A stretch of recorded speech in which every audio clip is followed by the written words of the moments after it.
सरकार गरीब नवाज को भी ये चैलेंज किया गया था। आपको एक पुजारी ने कहा था, वो आग जलाए बैठा था, गरीब नवाज ने कहा कि जरा इसमें हाथ डाल दो, जिसकी इबादत करते हो ये तो तुम्हारा खुदा है।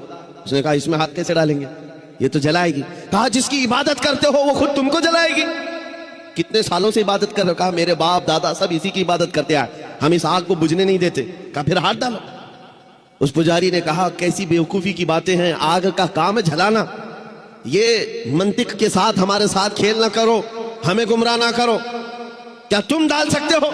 सरकार गरीब नवाज ने कहा मैं तो इसकी इबादत नहीं करता, लेकिन जिसकी पैदा की हुई है उसकी इबादत करता, आग का मालिक अल्लाह है।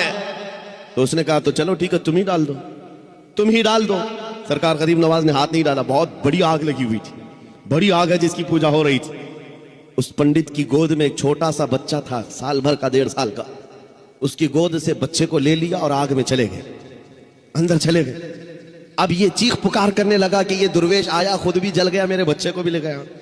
और इतना हल्ला किया कि अंदर से वो नजर नहीं आ रहे थे।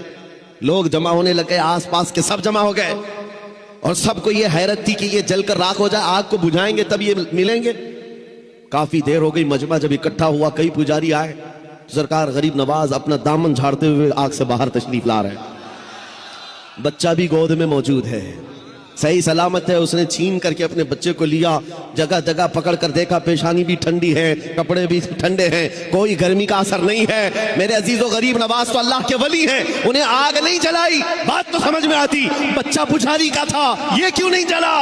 मुफस्सिरीन कहते हैं, तारीखदान कहते हैं, देखना ये है हाथ में किसके था बच्चा। इसीलिए हम कहते हैं ख्वाजा का दामन, गौस का दामन, अरे जहां हाथ लग जाए उस पर आग नहीं लगती।